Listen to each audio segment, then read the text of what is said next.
ಸ್ವರ್ಗ ಬೇರೆ ಅದರ ರೂಪ.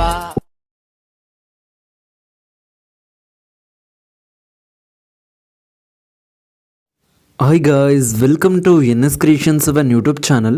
ಗೈಸ್, ನಾನು ಸಾಗರ್ ಗೌಡ. ಈ ಒಂದು ವಿಡಿಯೋದಲ್ಲಿ ನಾನು ನಿಮಗೆ ಏನು ತಿಳಿಸ್ಕೊಡ್ತೀನಿ ಅಂದರೆ, ನೀವು ಡೆಮೋಲಿ ನೋಡಿದ್ದೀರಲ್ವ, ಈ ರೀತಿಯ ಒಂದು ಸ್ಟೇಟಸ್ ವಿಡಿಯೋನ ಇನ್ಶಾಟ್ ಅಪ್ಲಿಕೇಶನಲ್ಲಿ ಯಾವ ರೀತಿ ಕ್ರಿಯೇಟ್ ಮಾಡ್ಕೊಬೇಕು ಅನ್ನೋ ಕಂಪ್ಲೀಟ್ ಇನ್ಫಾರ್ಮೇಷನ್ ಈ ಒಂದು ವಿಡಿಯೋದಲ್ಲಿ ನಾನು ನಿಮಗೆ ತಿಳಿಸ್ಕೊಡ್ತೇನೆ. ಅದಕ್ಕೂ ಮುಂಚೆ ನೀವು ಇನ್ನೊಂದು ಚಾನಲ್ಗೆ ಸಬ್ಸ್ಕ್ರೈಬ್ ಆಗಿಲ್ಲ ಅಂದರೆ ಕೂಡಲೇ ಸಬ್ಸ್ಕ್ರೈಬ್ ಆಗಿ ಮತ್ತು ಪಕ್ಕದಲ್ಲಿರೋ ಬೆಲ್ ಬಟನ್ನ ಪ್ರೆಸ್ ಮಾಡಿ. ನಾನು ಯಾವುದೇ ಒಂದು ಹೊಸ ವಿಡಿಯೋ ಅಪ್ಲೋಡ್ ಮಾಡಿದ್ರು ನಿಮಗೆ ನೋಟಿಫಿಕೇಷನ್ ಆಗಿ ಬರುತ್ತೆ. ಗೈಸ್, ಇನ್ಶಾಟ್ ಅಪ್ಲಿಕೇಶನ್ ಓಪನ್ ಮಾಡ್ಕೊಂಡು ನಂತರ ನಿಮಗೆ ವಿಡಿಯೋ ಅಂತ ಕೇಳುತ್ತೆ. ಈ ಒಂದು ವಿಡಿಯೋ ಅನ್ನೋ ಒಂದು ಆಪ್ಷನ್ ಮೇಲೆ ನೀವೇನು ಮಾಡೋಕ್ಕಾಗತ್ತೆ ಅಂದರೆ ಕ್ಲಿಕ್ ಮಾಡ್ಕೊಬೇಕಾಗತ್ತೆ. ನಂತರ ಇಲ್ಲಿ ಪ್ಲಸ್ ಮಾರ್ಕ್ ಇರುತ್ತಲ್ಲ, ಒಂದು ಪ್ಲಸ್ ಮಾರ್ಕ್ ಮೇಲೆ ನೀವು ಟ್ಯಾಪ್ ಮಾಡ್ಕೊಬೇಕಾಗತ್ತೆ. ಒಂದು ಅಪ್ಲಿಕೇಶನ್ ನಿಮಗೆ ಪ್ಲೇಸ್ಟೋರ್ನಲ್ಲಿ ಕೂಡ ಸಿಗುತ್ತೆ. ಮತ್ತು ನಿಮಗೆ ಲೆಫ್ಟ್ ಸೈಡ್ ಟಾಪಲ್ಲಿ ಬ್ಲಾಂಗ್ ಅಂತ ಇರುತ್ತಲ್ಲ, ಅದನ್ನು ನೀವು ಸೆಲೆಕ್ಟ್ ಮಾಡ್ಕೊಬೇಕಾಗತ್ತೆ. ಬ್ಲಾಂಗ್ನ ನೀವು ಸೆಲೆಕ್ಟ್ ಮಾಡ್ಕೊಂಡು ನಂತರ ಅಲ್ಲಿ ನೀವು ಟಿಕ್ ಮಾರ್ಕ್ ಮೇಲೆ ಕ್ಲಿಕ್ ಮಾಡ್ಕೊಬೇಕಾಗತ್ತೆ.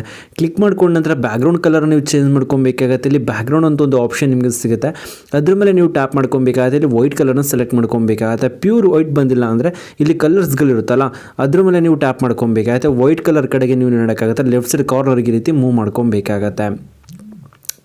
ಮತ್ತು ನೀವು ಟಿಕ್ ಮಾರ್ಕ್ ಮೇಲೆ ಕ್ಲಿಕ್ ಮಾಡ್ಕೊಬೇಕಾದ್ರೆ ಡ್ಯೂರೇಷನ್ ಇನ್ಕ್ರೀಸ್ ಮಾಡ್ಕೊಬೇಕಾದ್ರೆ ನಿಮ್ಗೆ ಎಷ್ಟು ಸೆಕೆಂಡ್ವರೆಗೂ ಒಂದು ಸ್ಟೇಟಸ್ ಬೇಕಾ ಅನಿಸುತ್ತೋ ಆ ಸೆಕೆಂಡ್ವರೆಗೂ ಕೂಡ ಡ್ರ್ಯಾಗ್ ಮಾಡ್ಕೊಬೋದು. ಜಸ್ಟ್ ಡೆಮೋಗೋಸ್ಕರ ಏನು ಮಾಡ್ಕೊತಾ ಇದ್ದೀನಿ ಅಂದರೆ ನಲ್ಲಿ ಒಂದು 10 ಸೆಕೆಂಡು ಮೂವ್ ಮಾಡ್ಕೊಂಡಿದ್ದೀನಿ. ಮೂವ್ ಮಾಡ್ಕೊಂಡು ನಂತರ ಇವಾಗ ನೀವು ನೋಡೋಕ್ಕಾಗುತ್ತೆ ಅಂದರೆ ಪಿಕ್ಸೆಲ್ಯಾಬ್ ಅಪ್ಲಿಕೇಶನ್ ಓಪನ್ ಮಾಡ್ಕೊಬೇಕಾಗತ್ತೆ. ಈ ಒಂದು ಅಪ್ಲಿಕೇಶನ್ ಕೂಡ ನಿಮಗೆ ಪ್ಲೇಸ್ಟೋರ್ನಲ್ಲಿ ಸಿಗುತ್ತೆ. ಎರಡೂ ಅಪ್ಲಿಕೇಶನ್ ಕೂಡ ಪ್ಲೇಸ್ಟೋರ್ನಲ್ಲಿ ಸಿಗುತ್ತೆ. ನೀವು ಡೌನ್ಲೋಡ್ ಮಾಡ್ಕೊಬೇಕಾಗತ್ತೆ. ಪಿಕ್ಸೆಲ್ಯಾಬ್ ಅಪ್ಲಿಕೇಶನ್ ಓಪನ್ ಮಾಡ್ಕೊಂಡು ನಂತರ ಇಲ್ಲಿ ನೀವು ನೋಡೋಕ್ಕಾಗುತ್ತೆ ಅಂತ ಅಂದರೆ ಸ್ಟಾರ್ಟಿಂಗ್ ಕ್ಯಾನ್ಸಲ್ ಅಂತ ಕೊಡಬೇಕಾಗತ್ತೆ. ನೀವು ಯಾವುದಾದ್ರೂ ಬೇರೆ ಒಂದು ಎಡಿಟ್ ಮಾಡಿರ್ತೀರ ಅಂದರೆ ನಂತರ ಟಾಪಲ್ಲಿ ನಿಮಗೆ 3 ಡಾಟೆಡ್ ಲೈನ್ ಇರುತ್ತಲ್ಲ, ಆ ಒಂದು 3 ಡಾಟೆಡ್ ಲೈನ್ ಮೇಲೆ ನೀವು ನೋಡೋಕ್ಕಾಗುತ್ತೆ ಅಂದರೆ ಕ್ಲಿಕ್ ಮಾಡ್ಕೊಬೇಕಾಗತ್ತೆ. ನಂತರ ಇಲ್ಲಿ ಇಮೇಜ್ ಸೈಜ್ ಅಂತ ಇರುತ್ತಲ್ಲ, ಇಮೇಜ್ ಸೈಜ್ ಮೇಲೆ ನೀವು ಕ್ಲಿಕ್ ಮಾಡ್ಕೊಬೇಕಾಗತ್ತೆ. ನಂತರ ಇಲ್ಲಿ ಕಸ್ಟಮ್ ಅಂತ ಇರುತ್ತಲ್ಲ, ಕಸ್ಟಮ್ ಮೇಲೆ ಟ್ಯಾಪ್ ಮಾಡಿ ಯೂಟ್ಯೂಬ್ ತಮ್ನೆಲ್ಲ ಸೆಲೆಕ್ಟ್ ಮಾಡ್ಕೊಂಡು ಇಲ್ಲಿ 720 ಇರುತ್ತಲ್ಲ, 1280 ಪಕ್ಕ ಐಟಲ್ಲಿ 720 ಇರುತ್ತಲ್ಲ, ಅದನ್ನು ನೀವು ನೋಡೋಕ್ಕಾಗುತ್ತೆ ಅಂದರೆ 320ಗೆ ಸೆಟ್ ಮಾಡ್ಕೊಬೇಕಾಗತ್ತೆ. 7 ಎಡಿಟ್ ಮಾಡ್ಕೊಂಡು 3ನ ಸೆಟ್ ಮಾಡಿಕೊಂಡು ಓಕೆ ಮೇಲೆ ನೀವು ಕ್ಲಿಕ್ ಮಾಡ್ಕೊಬೇಕಾಗತ್ತೆ. ನ್ಯೂ ಟೆಕ್ಸ್ಟ್ ಅಂತ ಇರುತ್ತಲ್ಲ, ಅದನ್ನು ಲೆಫ್ಟ್ ಸೈಡ್ ಡಿಲೀಟ್ ಮೇಲೆ ಕ್ಲಿಕ್ ಮಾಡ್ಕೊಬೇಕಾಗತ್ತೆ. 4th ಆಪ್ಷನ್ ಮೇಲೆ ನೀವು ಕ್ಲಿಕ್ ಮಾಡ್ಕೊಬೇಕಾಗತ್ತೆ. ಬ್ಯಾಕ್ಗ್ರೌಂಡ್ ಕಲರ್ ಇರುತ್ತಲ್ಲ, ಕಲರ್ ಮೇಲೆ ಕ್ಲಿಕ್ ಮಾಡಿಕೊಂಡು ನೆಕ್ಸ್ಟ್ ಕಲರ್ ಮೇಲೆ ಕ್ಲಿಕ್ ಮಾಡಿಕೊಂಡು ವೈಟ್ ಕಲರ್ನ ನೀವು ಏನು ಮಾಡೋಕ್ಕಾಗತ್ತೆ ಅಂದರೆ ಸೆಲೆಕ್ಟ್ ಮಾಡ್ಕೊಬೇಕಾಗತ್ತೆ. ಮತ್ತು ಇಲ್ಲಿ ಟಿಕ್ ಮಾರ್ಕ್ ಮೇಲೆ ಕ್ಲಿಕ್ ಮಾಡಿ ಫಸ್ಟ್ ಪ್ಲಸ್ ಮಾರ್ಕ್ ಮೇಲೆ ಕ್ಲಿಕ್ ಮಾಡ್ಕೊಬೇಕಾಗತ್ತೆ. ಫ್ರಮ್ ಗ್ಯಾಲರಿ ಮೇಲೆ ನೀವು ಕ್ಲಿಕ್ ಮಾಡ್ಕೊಬೇಕಾಗತ್ತೆ. ಕ್ಲಿಕ್ ಮಾಡ್ಕೊಂಡು ನಂತರ ಇಲ್ಲಿ ನೀವು ಏನು ಮಾಡೋಕ್ಕಾಗುತ್ತೆ ಅಂದರೆ ನೀವು ಯಾರೋ ಒಂದು ಪಿಕ್ಚರ್ನ ಸೆಲೆಕ್ಟ್ ಮಾಡ್ಕೊಬೇಕು ಅಂದ್ಕೊಂಡಿರ್ತಾರೆ, ಅವರ ಒಂದು ಪಿಕ್ಚರ್ನ ಸೆಲೆಕ್ಟ್ ಮಾಡಿಕೊಂಡು ಇಲ್ಲಿ ಸ್ಕ್ವಾಡ್ ಸೈಜ್ ಸೆಲೆಕ್ಟ್ ಮಾಡ್ಕೊಬೇಕಾಗತ್ತೆ. 1:1 ನೀವು ಮಾತ್ರ ಸೆಲೆಕ್ಟ್ ಮಾಡ್ಕೊಬೇಕಾಗತ್ತೆ. ನಂತರ ಕರೆಕ್ಟ್ಲಿ ಪೊಸಿಷನ್ ಕಾಣೋ ರೀತಿ ನೀವು ಏನು ಮಾಡೋಕ್ಕಾಗುತ್ತೆ ಅಂದರೆ ಅಡ್ಜಸ್ಟ್ ಮಾಡ್ಕೊಬೇಕಾಗತ್ತೆ. ಈ ರೀತಿ ಬಿಗ್ ಸೈಜಲ್ಲಿ ಇರುತ್ತೆ picture. Ending right side dot ಇರುತ್ತಲ್ಲ, ಅದ್ರ ಮೇಲೆ ಕ್ಲಿಕ್ ಮಾಡ್ಕೊಂಡು ನೀವು ನೋಡೋಕ್ಕಾಗುತ್ತೆ ಅಂದರೆ ಸೈಜ್ನ ಡಿಕ್ರೀಸ್ ಮಾಡ್ಕೊಬೇಕಾಗತ್ತೆ. ಮತ್ತು ಅವು 3rd ಆಪ್ಷನ್ ಮೇಲೆ ಕ್ಲಿಕ್ ಮಾಡಿಕೊಂಡು ಆಪ್ಷನಲ್ಲೂ ಕೂಡ ನೀವು ಸೈಜ್ನ ಡಿಕ್ರೀಸ್ ಮಾಡ್ಕೊಬೋದು. ಮತ್ತು ಇಲ್ಲಿ 3rd ಆಪ್ಷನ್ ಮೇಲೆ ನೀವು ಟ್ಯಾಪ್ ಮಾಡ್ಕೊಬೇಕಾಗತ್ತೆ. ಇಲ್ಲಿ ಸ್ಕ್ರಾಲ್ ಮಾಡಿ ಸ್ಟ್ರೋಕ್ ಮೇಲೆ ಕ್ಲಿಕ್ ಮಾಡಿ ಸ್ಟ್ರೋಕ್ನ ಇನೇಬಲ್ ಮಾಡ್ಕೊಬೇಕಾಗತ್ತೆ. ಒಂದು 3 or 4ಗೆ ಸ್ಟ್ರೋಕ್ನ ನಿಲ್ಲಿಸ್ಕೊಬೇಕಾಗತ್ತೆ. ನಂತರ ಶ್ಯಾಡೋನ ಇನೇಬಲ್ ಮಾಡ್ಕೊಬೇಕಾಗತ್ತೆ. ಶ್ಯಾಡೋ ಬ್ಲಾಕ್ ಕಲರು ಡಿಫಾಲ್ಟ್ ಇರುತ್ತೆ, ಅದೇ ರೀತಿ ಬಿಡಬೇಕಾಗತ್ತೆ. ನಂತರ ನಿಮಗೆ ಇಲ್ಲಿ ಪೊಸಿಷನ್ ಅಂತ ಒಂದು ಆಪ್ಷನ್ ನಿಮಗೆ ಸಿಗುತ್ತೆ. ಪೊಸಿಷನ್ ಮೇಲೆ ಕ್ಲಿಕ್ ಮಾಡ್ಕೊಂಡು ನೀವು ನೋಡೋಕ್ಕಾಗತ್ತೆ ಅಂದರೆ ಕರೆಕ್ಟ್ ಸೆಂಟ್ರಿಗೆ ಅಡ್ಜಸ್ಟ್ ಮಾಡ್ಕೊಬೇಕಾಗತ್ತೆ. ಯಾವ ರೀತಿ ಅಂತ ಅಂದರೆ ಇಲ್ಲಿ ನೀವು ನೋಡ್ತಾ ಇರೋದು ರಿಲೇಟಿವ್ ಪೊಸಿಷನ್ ಮೇಲೆ ನಾನು ಇಲ್ಲಿ ಕ್ಲಿಕ್ ಮಾಡ್ಕೊತಾ ಇದ್ದೀನಿ. 5th one ಮೇಲೆ ಕ್ಲಿಕ್ ಮಾಡ್ಕೊಬೇಕಾಗತ್ತೆ. ಫಸ್ಟು 5th one ಮೇಲೆ ಮಾತ್ರ ಕ್ಲಿಕ್ ಮಾಡ್ಕೊಬೇಕಾಗತ್ತೆ. ಅದೇ ಒಂದು ಪಿಕ್ಚರ್ ಮೇಲೆ ಕ್ಲಿಕ್ ಮಾಡಿ ಪೆನ್ಸಿಲ್ ಐಕಾನ್ ಮೇಲೆ ಕ್ಲಿಕ್ ಮಾಡಿ ಡೂಪ್ಲಿಕೇಟ್ ಮಾಡ್ಕೊಬೇಕಾಗತ್ತೆ. ನಂತರ ಇಲ್ಲಿ ರಿಲೇಟಿವ್ ಪೊಸಿಷನ್ ಮೇಲೆ ಕ್ಲಿಕ್ ಮಾಡ್ಕೊಬೇಕಾಗತ್ತೆ. 5th ಆಪ್ಷನ್ ಮೇಲೆ ಕ್ಲಿಕ್ ಮಾಡ್ಕೊಂಡು ನಂತರ ಇಲ್ಲಿ 3rd ಆಪ್ಷನ್ ಮೇಲೆ ನೀವು ಕ್ಲಿಕ್ ಮಾಡ್ಕೊಬೇಕಾಗತ್ತೆ. ರೈಟ್ ಸೈಡ್ ಫೈನಲಿಗೆ ಹೋಗಿರುತ್ತೆ. ನಂತರ ಪೊಸಿಷನ್ ಮೇಲೆ ಕ್ಲಿಕ್ ಮಾಡ್ಕೊಂಡು ನೀವು ನೋಡೋಕ್ಕಾಗತ್ತೆ. 2 ಸಾರಿ ಲೆಫ್ಟ್ ಸೈಡ್ಗೆ ರೀತಿ ಮೂವ್ ಮಾಡ್ಕೊಬೇಕಾಗತ್ತೆ. ಮತ್ತೆ ಪೆನ್ಸಿಲ್ ಐಕಾನ್ ಮೇಲೆ ನೀವು ಕ್ಲಿಕ್ ಮಾಡ್ಕೊಬೇಕಾಗತ್ತೆ. ಮತ್ತೆ ಡೂಪ್ಲಿಕೇಟ್ ಮಾಡ್ಕೊಬೇಕಾಗತ್ತೆ. ರಿಲೇಟಿವ್ ಪೊಸಿಷನ್ ಮೇಲೆ ಕ್ಲಿಕ್ ಮಾಡ್ಕೊಬೇಕಾಗತ್ತೆ. ನಂತರ 5th ಆಪ್ಷನ್ ಮೇಲೆ ನೀವು ಕ್ಲಿಕ್ ಮಾಡ್ಕೊಬೇಕಾಗತ್ತೆ. ಟಿಕ್ ಮಾರ್ಕ್ ಮೇಲೆ ಕ್ಲಿಕ್ ಮಾಡಿ ಪೊಸಿಷನ್ ಮೇಲೆ ಕ್ಲಿಕ್ ಮಾಡ್ಕೊಬೇಕಾಗತ್ತೆ. ಇದನ್ನು ರೈಟ್ ಸೈಡ್ಗೆ ನೀವು ನೋಡೋಕ್ಕಾಗುತ್ತೆ ಅಂದರೆ ಮೂವ್ ಮಾಡ್ಕೊಬೇಕಾಗತ್ತೆ. ನಂತರ ಇಲ್ಲಿ ನೀವು ನೋಡ್ತಾ ಇರೋದು ಅಡ್ಜಸ್ಟ್ ಆಗಿರುತ್ತೆ. ಮತ್ತೆ ಪೆನ್ಸಿಲ್ ಐಕಾನ್ ಮೇಲೆ ಕ್ಲಿಕ್ ಮಾಡ್ಕೊತಾ ಇದ್ದೀನಿ. ಮತ್ತೆ ಇಲ್ಲಿ ಡೂಪ್ಲಿಕೇಟ್ ಮಾಡ್ಕೊಂಡಿರ್ತೇನೆ. ಮತ್ತೆ ರೆಡಿ ಪೊಸಿಷನ್ ಮೇಲೆ ಇಲ್ಲಿ ಕ್ಲಿಕ್ ಮಾಡ್ಕೊತಾ ಇದ್ದೀನಿ. ಮತ್ತೆ ಇಲ್ಲಿ ಸೆಂಟ್ರಿಗೆ ಏನು ಮಾಡ್ಕೊತಾ ಇದ್ದೀನಿ. 5th one ಆಪ್ಷನ್ ಮೇಲೆ ಕ್ಲಿಕ್ ಮಾಡ್ಕೊತಾ ಇದ್ದೀನಿ. ಮತ್ತೆ ಇಲ್ಲಿ ಅದೇ ರೆಡಿ ಪೊಸಿಷನ್ ಮೇಲೆ ಕ್ಲಿಕ್ ಮಾಡಿ 3rd ಆಪ್ಷನ್ ಮೇಲೆ ಕ್ಲಿಕ್ ಮಾಡಿ ಮತ್ತೆ ಇಲ್ಲಿ ಪೊಸಿಷನ್ ಮೇಲೆ ಕ್ಲಿಕ್ ಮಾಡ್ಕೊತಾ ಇದ್ದೀನಿ. ಈ ರೀತಿ ಏನು ಮಾಡ್ಕೊತಾ ಇದ್ದೀನಿ ಅಂದರೆ ಸೆಂಟ್ರಲ್ ಗ್ಯಾಪ್ ಇರ್ತಾರೆ, ಅದಕ್ಕೆ ನಾನು ಅಡ್ಜಸ್ಟ್ ಮಾಡ್ಕೊತಾ ಇದ್ದೀನಿ. ಈ ರೀತಿ ಮಾಡಿದ್ರಿ ಅಂದರೆ ಎಲ್ಲ ಪಿಕ್ಚರ್ಗೂ ಕೂಡ ಸ್ಟ್ರೋಕು ಶ್ಯಾಡೋನು ಆ್ಯಡ್ ಮಾಡ್ಕೊಳ್ಳೋ ಅವಶ್ಯಕತೆನೇ ಇರೋದಿಲ್ಲ. ನಂತರ ಇವಾಗ ಸೆಕೆಂಡ್ ಪಿಕ್ಚರ್ ಮೇಲೆ ಕ್ಲಿಕ್ ಮಾಡ್ಕೊಬೇಕಾಗುತ್ತೆ. ಪಿಕ್ಚರ್ನೇ ಯಾವ ರೀತಿ ಚೇಂಜ್ ಮಾಡಬೇಕಂದ್ರೆ ಇಲ್ಲಿ ಟೆಕ್ಸ್ಚರ್ ಅಂತ ಇರುತ್ತಲ್ಲ, ಅದ್ರ ಮೇಲೆ ನೀವು ಕ್ಲಿಕ್ ಮಾಡಿ ಇಮೇಜ್ ಸಿಂಬಲ್ ಮೇಲೆ ನೀವು ಟ್ಯಾಪ್ ಮಾಡ್ಕೊಬೇಕಾಗತ್ತೆ. ಗ್ಯಾಲರಿ ಓಪನ್ ಆಗುತ್ತೆ. ನಂತರ ಬೇರೆ ಒಂದು ಪಿಕ್ಚರ್ನ ನೀವು ಸೆಲೆಕ್ಟ್ ಮಾಡ್ಕೊಬೇಕಾಗತ್ತೆ. ಸೆಲೆಕ್ಟ್ ಮಾಡ್ಕೊಂಡು ನಂತರ ಇಲ್ಲಿ 1:1 ಸ್ಕ್ವೇರ್ ಸೈಜ್ ರೇಷಿಯೋ ಇರುತ್ತಲ್ಲ ಅದನ್ನು ನೀವು ಸೆಲೆಕ್ಟ್ ಮಾಡ್ಕೊಬೇಕಾಗತ್ತೆ.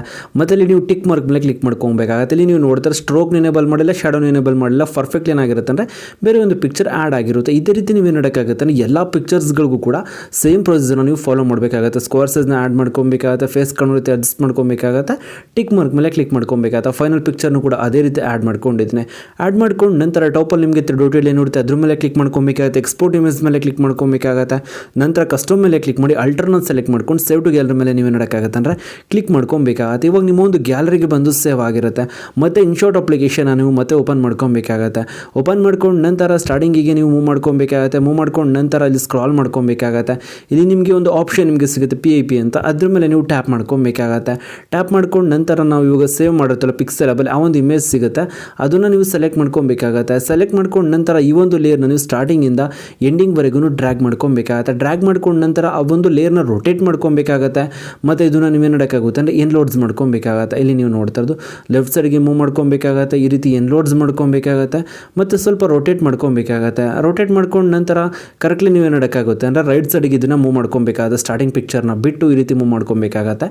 ಮತ್ತು ಇವಾಗ ನೀವೇನು ಮಾಡೋಕ್ಕಾಗುತ್ತೆ ಅಂದರೆ ಕಾಪಿ ಅಂತ ಒಂದು ಆಪ್ಷನ್ ನಿಮಗೆ ಸಿಗುತ್ತೆ, ಕಾಪಿ ಮಾಡಬೇಕಾಗತ್ತೆ. ಕಾಪಿ ಮಾಡ್ಕೊಂಡಂಥ ಲೇಯರ್ನ ನಾವು ಟಾಪ್ಗೆ ಮೂವ್ ಮಾಡ್ಕೊಬೇಕಾಗತ್ತೆ. ಕಾಪಿ ಅಂತ ಇರುತ್ತಲ್ಲ ಅದ್ರ ಮೇಲೆ ಟ್ಯಾಪ್ ಮಾಡ್ಕೊತಾ ಇದ್ದೀನಿ. ಮತ್ತು ಒಂದು ಲೇಯರ್ನ ನಾವೇನು ಮಾಡೋಕ್ಕಾಗುತ್ತೆ ಟಾಪ್ ಸೈಡ್ಗೆ ಮೂವ್ ಮಾಡಬೇಕಾಗತ್ತೆ. ಇವಾಗ ಏನು ಮಾಡೋಕ್ಕಾಗತ್ತೆ ಅಂದರೆ ಪಿಕ್ಚರ್ನ ಟಾಪಲ್ಲಿರುವಂಥದ್ದನ್ನು ಲೆಫ್ಟ್ ಸೈಡಿಗೆ ಮೂವ್ ಮಾಡ್ಕೊಬೇಕಾಗತ್ತೆ. ಬಾಟಮಲ್ಲಿರೋದನ್ನು ರೈಟ್ ಸೈಡ್ಗೆ ನಿಲ್ಸ್ಕೊಬೇಕಾಗತ್ತೆ.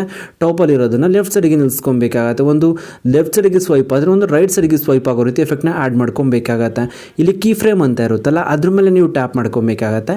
ನಂತರ ಇಲ್ಲಿ ಎಂಡಿಗೆ ನೀವು ಮೂವ್ ಮಾಡ್ಕೊಬೇಕಾಗತ್ತೆ. ಅಲ್ಲೊಂದು ಪ್ಲಸ್ ಮಾರ್ಕ್ನ ಎನೇಬಲ್ ಮಾಡ್ಕೊಬೇಕಾಗತ್ತೆ ಕೀ ಫ್ರೇಮಲ್ಲಿ. ಇನೇಬಲ್ ಮಾಡ್ಕೊಂಡು ನಂತರ ಇದನ್ನು ನೀವೇ ಮಾಡೋಕ್ಕಾಗತ್ತೆ ಅಂದರೆ ಲೆಫ್ಟ್ ಸೈಡಿಂದ ರೈಟ್ ಸೈಡ್ಗೆ ರೀತಿ ಸ್ವೈಪ್ ಮಾಡ್ಕೊಬೇಕಾಗತ್ತೆ.